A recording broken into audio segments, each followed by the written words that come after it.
Everybody, welcome back to U.S. History. Here we are continuing on with World War One, kind of where we left off. It was how America got into the war, basically how the war had been going and over the first couple of years as America was out, and then the events that pushed America back or closer and closer to joining in on the side of the Allies. Then Monday, Miss Wilkins ran a lecture on propaganda, how all the governments were kind of using that to motivate their people. Today we're getting into kind of like, now that America's in, how did we impact the conflict? What were our first steps to getting in and actually like bringing about an Allied victory? So some key dates for you on this opening slide. I would write this stuff in, and you might almost want to put this up at the very beginning of your World War I notes, like go back up to the top of the page. But important information for you. Know World War I lasted from about halfway through the year in 1914, and then it finishes up at the very end of the year in 1918. America joins in early in the year in 1917. So kind of some key dates there. I'm never going to ask you like what day America declared war. We won't get that specific, but I would want you to have that basic timeline, how long the war went, and then America was in kind of early on in 1917. Now, I had said several times, America had a first-rate Navy. Only the British had a bigger Navy than us. So immediately our Navy was able to help out and start going after German U-boats. But the thing was, this is mostly a land war other than the U-boat part and the shipping that's going on. So our good Navy really doesn't do a whole lot to like impact Germany out in the trenches, because you can't pull those ships up there and start, lobbing shells on the enemy. In America, if you remember back to like the Spanish-American War, our army was very small. We had something like the 35th-ish largest army on planet Earth at the time that we were getting involved in World War I. So definitely our army is a fraction of what the German, British, French armies were when the war is raging on at this point. So the good thing is America is a huge country with a big population. We do have a lot of able-bodied men that are going to make great soldiers. We just don't have many of them in uniforms. We don't have them through basic training, knowing what they need to know to go out and be successful in trench warfare. So that really becomes the big race kind of once America is committed to the conflict. We got to raise up an army and train guys. All right. So at first, so kind of by mid-year of 1917, we're talking about like we're end of spring, early summer. America is committed. We're mobilizing for the war. Immediately, we start sending food, weapons, and give naval support to the Allies. So that's kind of key stuff you might want to jot in your notes too, that America is able to impact right out of the gates. We start supplying the Allies. Like the British and French soldiers, they eat pretty good in the trenches. German soldiers, in contrast, and the people in Germany, they're hard-pressed and running out of food and often malnourished. So that was a big plus to having like America on your side. We have lots of farmland, can impact that right away. Very few troops, though. So it's like early on after we declare war, we do send over some initial battalions and regiments to go and start fighting, but they're not able to really impact the war in any kind of meaningful way because the Americans initially are just so few in numbers. But immediately we pass the Selective Service Act. Okay, it's the second time in American history after the Civil War where we had an active draft. That's some key stuff. I made it bold there and underlined it. Selective Service Act is the name of the law. It's commonly called the draft. You should probably know what that is. It's where guys, like it's basically like a lotto system. Your number comes up, you have to report to the recruiting station, and now you're going to go through basic training and get on a boat and get shipped over to fight in the battlefields in Europe. Okay, so we train guys. Today, all branches of the military have about 12-week basic training. At this time, we were in such a crunch for time. Most guys were getting about 6 weeks. All right, so what happens for these troops as they're training? Got to learn what trench life is like. Man, look at those soldiers down in the trenches that I'm giving you that picture of. That one guy on the right side of the screen, he is pretty good looking. Ha, ha, ha, it's me. If you ever want to get extra credit for my class, Photoshop me in a clever way into some awesome image from history that I could use in class. I've had some kids do that in the past. And anyways, I love it. And you'll see throughout the year, every now and then I pop into something going on in history where you'll see my face in there. So training the troops. The Army's unprepared. Navy's very ready. Those are key points that you should have in if you didn't already kind of write that down in some way. No boot camp. For World War I, boot camp was learning how to use bayonets. That's the big knife you kind of put in, the spear tip at the end of your rifle, because most of these rifles at the time, guys aren't running around with assault rifles or machine guns. Machine guns are big and heavy and are like a 5-man crew. Most soldiers had a rifle. You'd have about 5 shots and maybe some extra ammo on you. But if the enemy's charging at you and it's chaotic in the battlefield, often these guys were reduced to fighting hand-to-hand combat with their bayonets or trench shovels. Learning how to throw grenades, learning how to put your gas mask on so you don't get killed in a gas attack or damaged real badly. That was all stuff our guys would use or were learning to use, and know that it was about a 6-week boot camp. So they were rushing them through as fast as they could, because we were worried Germany was starting to make a big push now that they're down to a one-front war, and Germany starts to win World War I. It's looking better for the Germans at this point. So we need to get American guys over there to stop that German advance. Another guy that you should put in your notes, kind of a notable, our top general. There's 2 guys that I'll have you know that were soldiers from World War I, although there's countless awesome stories of different guys that did heroic things. There's only 2 that would put on a test or a quiz. This guy, Jack Pershing, Black Jack Pershing was his nickname, was our top general. The British and French wanted to use American soldiers basically to supplement their own ranks. So you'd have American units that had British or French like generals leading them. We were adamant that no way are we going to do that. We were like, you guys have screwed up this war up to this point. It's become a whole debacle. It's been a stalemate for years. We don't want you guys, you British and French, other allied generals, even though we're working with you, we don't want you responsible for American troops, because we didn't think they would value them and use them really correctly. So we were adamant this guy, Jack Pershing, is going to be our top general. He's had some experience. He's been a lifelong military guy. Notice the blackjack part. I always thought as a kid growing up that there's like a little billy club called the Blackjack, and I thought that was how he got that nickname. Actually, more to the story, and we're going to get into more of like racism in America at this time. We've touched on it a little bit so far, but I'm actually going to profile the first black heavyweight champ in the near future, this guy, Jack Johnson, which will give you a way more in-depth kind of look at what racism was like in America 100 years ago. Anyway, actually, the guys didn't call him Black Jack Pershing to his face. That was something that was said behind him, and it was a nickname that eventually kind of stuck. It was kind of a jab at him, because actually Jack Pershing had worked with black soldiers and commanded them, and he had a pretty high respect for him, and he worked with them really good, and was fairly well liked, I guess, from what I've read, by the black soldiers that he had commanded at different points in history. And it was kind of like a slur. Other white officers would say it to him, saying that he is a black guy, because he would associate and hang out and really thought kind of highly of black soldiers. So it was kind of a dig at him. Anyway, interesting thing, and we'll get more on racism down the road. Okay, so stuff that American soldiers are going to use. You can always tell photos from World War I and World War II apart when you're looking at American guys, because we had these funny looking helmets in World War I with the little brim all the way around them. Those guys are fitted with a gas mask right there, which would be, boot camp 101 training. You needed to have that on you at all times in case the Germans launched gas canisters. A lot of units too.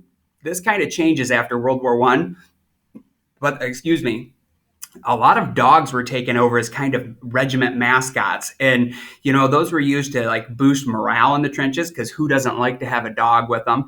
You often see these smaller terrier dogs because they were really good at catching the rats that are running all around.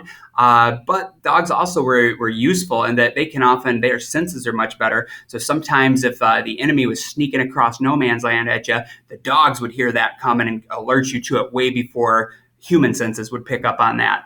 So dogs used for a variety of reasons. We're actually going to get onto my favorite dog from probably any war, this little kind of Boston Terrier pit bull mix called Sergeant Stubby. We'll be doing a quiz on him real soon. I actually might post that up today. So anyway, that'll be coming, but a really cool dog story from World War I. And then right where my face is a trench shovel, standard issue trench shovel from World War I, which you obviously would need that because it's a trench war.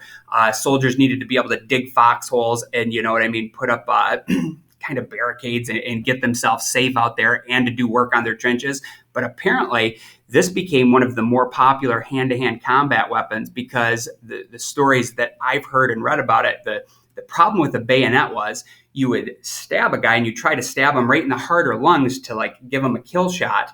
but you have your rib cage there. And once you plunge that bayonet really deep into them, you might have other enemies coming right in at you, and it might be really chaotic, and you're out in no man's land or in the trenches doing this big, scuffle and fighting. And bayonets would often get stuck in the rib cage of the enemy, and you wouldn't be able to get that bayonet back out to defend you against the next guy coming. Whereas a trench shovel would be wielded like a battle axe. A lot of these guys would sharpen their trench shovels up, and then you could just swing it and you would chop at the neck. And if you hit there, it's quite lethal. You'd hit the carotid artery and the guy'd bleed out pretty quick. So no, a lot of grisly fighting was going on, a lot of up close and personal fighting.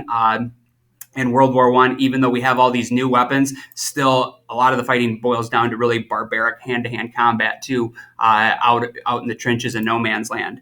All right, the convoy system. You want to make a note about this. So remember, the Germans had been very successful with their U-boats. They are sinking ships, supply ships, faster than the British can make them, which is a big problem. They almost knocked Britain out of the war because they start really cutting into the supply lines. Britain can't get the resources from all over its empire and from America to the little island of Great Britain and out to the front lines because German U-boats are just sinking ships right and left. Well, when America comes in, we say, all right, we have to do something about this. We are not interested in the German U-boats just picking our ships off one at a time as we load them up with cargo and send them over to London or to Paris to drop off. So we developed the convoy system. There's a good kind of image of it below. I would recommend you, just like I had you draw like what trenches look like and how there would be a layer of 3 trenches, draw this into your notes too. The convoy system, and you can just make it kind of brief and just put some bubbles out there. So follow my cursor around. Basically, like supply ships and ships with soldiers on them would be in the middle, and they would go in a massive convoy. The more ships in the convoy, the better and safer it typically was. So they might have 30 to 50 ships all loaded up with cargo, supplies, and a bunch of soldiers going off to fight in the trenches. And then around the outside, doing this zigzag motion, you would have battleships and destroyers.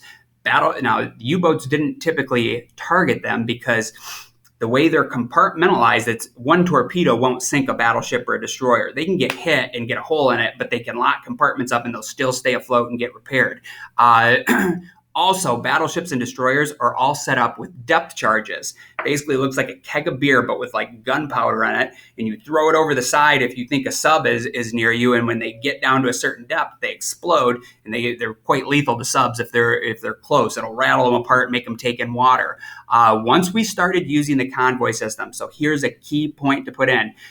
This was very effective against U-boats, and it neutralized them. So from the time America got into the war on, and we implemented the convoy system, not one supply or troop ship was lost. So we basically nullify the U-boats by this new technique or tactic that the American Navy is using, where it's like strength in numbers. You have the fighting ships on the outside of the perimeter kind of patrolling around, and they're a little bit faster, hunting for U-boats, and all the supply ships, they're just plugging away right in the middle. Okay, so key stuff for your notes.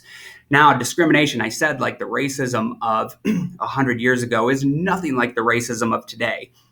I mean, it's an entirely different animal, and we're going to get deeper into that in the real near future when I profile Jack Johnson. It'll be kind of like the Teddy Roosevelt one, but a little bit shorter. He's a really interesting sports figure too, and just ties into like civil rights in America. So no, this is a big one for you. In the context of World War I, the Army is still segregated. If you don't know what segregation is, that means you're separating people off by race. So there was basically the regular general army, which would have been white guys, but also Latinos or Native Americans would kind of fall into that, the general army units or like the white units.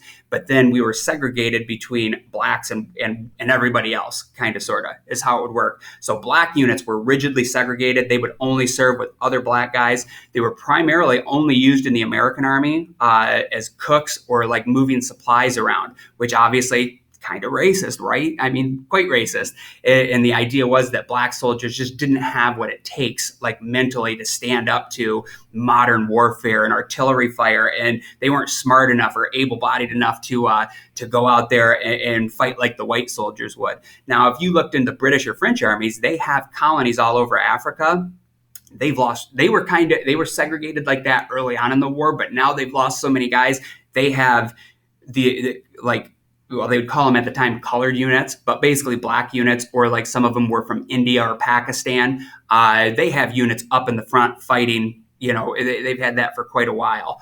So if you were in the French army, you might be a black guy, but mixed in with the regular units of white soldiers. They were not segregated at this point, but the American army definitely still was. It's not until after World War II that the army gets integrated, which we'll talk about that more later on, but that's where you mix the different races together. So you want to know what segregation is. You want to know, like, as far as discrimination, the black soldiers were not allowed to see combat in the American army. However, one very notable unit of guys called the Harlem Hellfighters, because you would serve with guys in World War I from your hometown. You don't do that anymore in the Army. We'll get into that more down the road with the movie I'm showing next week. But these guys were from Harlem, New York, which is the largest concentration of black people in America in a big city. It was a kind of like an all-black neighborhood in New York. So the Harlem Hellfighters, actually, they wanted to see combat. They felt they had a chip on their shoulder. They felt like, hey, it's not so much that maybe we want to fight or risk our lives, but we can do what everybody else can do, and we can serve our country too. And they were trying to make a point with that. So they asked for a transfer into the French army that had been integrated. That request is granted, and these guys go off and I guess win all kinds of medals. They're one of the most decorated units or regiments from World War I. So the Harlem Hellfighters, they're technically in the French army, but they're all American guys. Black dudes that were fighting out in the trenches in World War I. Here's a famous painting of them, and you notice you can definitely tell from it. Hopefully you can kind of look in close. They are all black guys. They have melanin in their skin. One noticeable thing that always popped out at me about this, though, and I did look into it and research it a little bit, notice the officer leading them, and you know he's the officer because he's got a different coat on and he has a pistol instead of a rifle. The officer was white. So here was the other thing. Even though the French army was integrated, they still mandated that you had white officers leading these black soldiers. So the racism had permeated. It's everywhere 100 years ago. The French might have let black guys fight up in the front lines because they were more desperate, but they still didn't feel like they were capable of taking on leadership roles. Anyway, some interesting stuff there, kind of a rotten part of history, but I like to focus on the good, the bad, the ugly, and just lay it to you straight and tell you how things were. All right, here you go. I had talked about how World War I is the first modern war in history where we're using like poisonous gas, machine guns, planes, combustion engines in a big way. I saw this photo a few years ago researching, getting ready for a lecture. And this is a German soldier. You can tell by the Stahlhelm he's wearing, which is a very unique helmet that no other side really wore. And they wore similar ones in World War II as well. The Stahlhelm is kind of that Darth Vader looking helmet. Anyway, the German helmets at the beginning of World War I, you've seen a few images of them and some of the stuff I've shown you if you've been paying close attention. Originally, their helmets had that big spike on it, a big spike coming off. Not super practical for trench warfare. Those are awesome for marching in parades, but when you're out there fighting in the trenches and you're popping your head up and looking and shooting at guys, you see that big spike. And what if you set it down in the trenches and then you sit on it? Oh, right? So it's a good parade helmet, but they realized pretty early on, by 1915, a year into the war, Germany's like, we can't be having that. And they issued the Stahlhelm, which is that new, much more combat ready type helmet. All the sides started tweaking helmets. Actually, the French soldiers going in the beginning of the war, they didn't even have helmets. Neither did the Russians. They were just wearing cloth caps. But then artillery shells go off and hit guys in the head, and they're concussing. People are getting concussed and killed from it. So by this point in the war, by the time America gets in, everybody's wearing a helmet. Anyway, back to this picture. It's a German Lancer, like one of their old cavalry units that all sides, even though cavalry was not used really ever in the war, all sides still kept some cavalry units around because they were always waiting that hey, once we break the other guy's trenches, that's going to happen any day now, then we're going to need cavalry to really exploit that advantage and move quickly. Cars are around, but combat jeeps and stuff don't really exist yet. So if you were going to try to move in a quick way out on a battlefield, horses were still kind of used for that and your best bet. And you're using horses to haul equipment and stuff around. That German Lancer though, man, what a weird looking picture. And here's another one of two guys. I've never seen any one image that so much screams to me. old world warfare getting meshed with new world technology. I mean, see, look at those guys. They have gas masks on. They have the modern Stahlhelm that looks like it's right out of Star Wars. They're loaded up with, like grenades in their rifles and ammo and stuff and supply kits. And then they also have that really long lance that they're using, which, that would be if you're running in a wide open field and you're chasing enemy down, you're going to stick them with that and spear those guys. Anyway, I don't know exactly why I put that in there, other than I just find it to be a fascinating image, and it really kind of illustrates the point of like World War One. Things are changing, and everybody's figuring out this new technology, and it's a weird time, and definitely, in my opinion, it's the first like modern war. You won't see stuff like that once we get to World War II.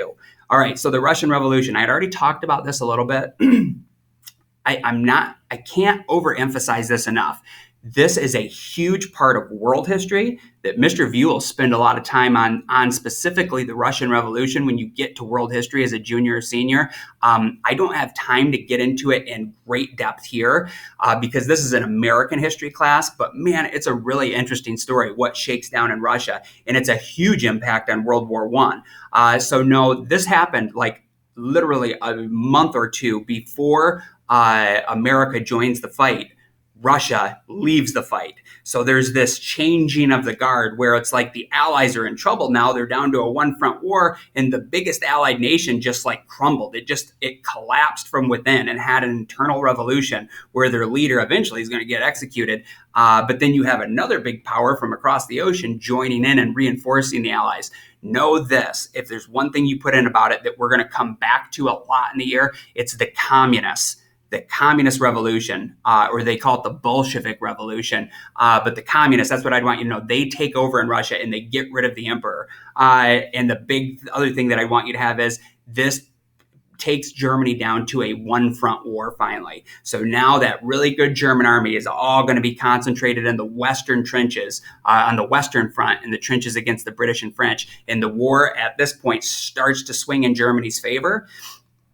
But if enough Americans can get over in time, everybody on the Allied side is hopeful that it'll swing back in the Allies' favor. I think I might do another side lecture later this week that would be an optional, like bonus one, where I just tell the story of the Russian Revolution. So if you're caught up on all your work and you kind of like my lectures, that's one that it wouldn't be too long, 10, 15 minutes, but some crazy stories that I could tell you from that. But I don't want to make this chunk of notes too long. So summing some stuff up, where the war stands, where we're kind of picking up from here after what I've covered today. There's the race to Paris, okay? Germany starts this new offensive where they take all of the best soldiers that they possibly still have left that are alive, all right? These guys that are battle-hardened veterans, and Germany switches their tactics. Instead of charging thousands of guys across no man's land and trying to break the trenches, this new general, what was his name? Erich Ludendorff, probably the best all-around general of World War I, and he was a German guy.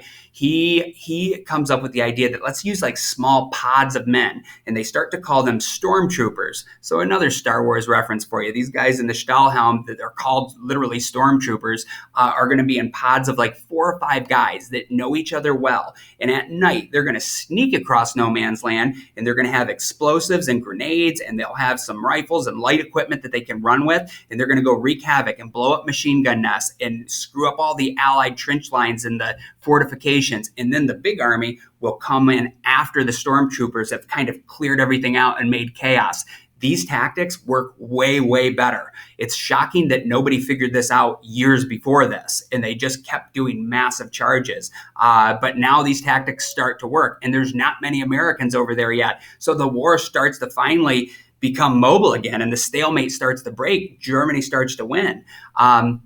They get within 20 miles of Paris. So I guess in Parisian cafes, people would be out sipping coffee and you could hear the German artillery fire off in the distance. So, very disconcerting if you're living in France at the time. American troops, though, as they're getting there just in the nick of time, they don't really dig trenches. Our guys, think after 4 years of fighting, the British, French, and German soldiers, really on every side, they're exhausted and tired. They were told initially that they would be home by Christmas, and here they are, some of them 4 years later, wearing the same uniform they showed up with, dirty and mucky, and seeing so many of their friends get killed out in the trenches. They're exhausted and beat down. These guys are traumatized. You talk about PTSD.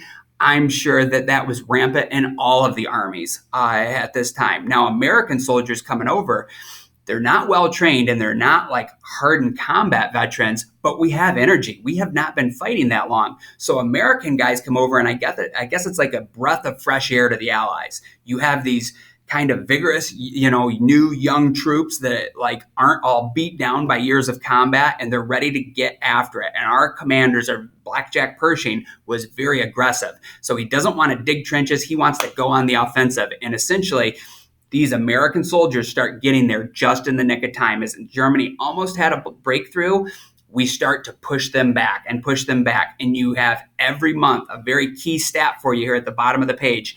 Once we were operating at full capacity, you had 250,000 fresh new soldiers showing up in France every month on the side of the Allies. So every month, 250,000 fresh American soldiers keep piling in and piling in and piling in until we eventually have a couple million guys over there. Now, the Germans had probably better tactics at this point in the war. They definitely, at the beginning of the war, had the best army in the world. But after years of combat and then just being beaten down and their extreme losses and like running out of food and being malnourished, the German army starts to crumble and crack. They just can't compete with that amount of fresh new soldiers coming in since America's joined in the war.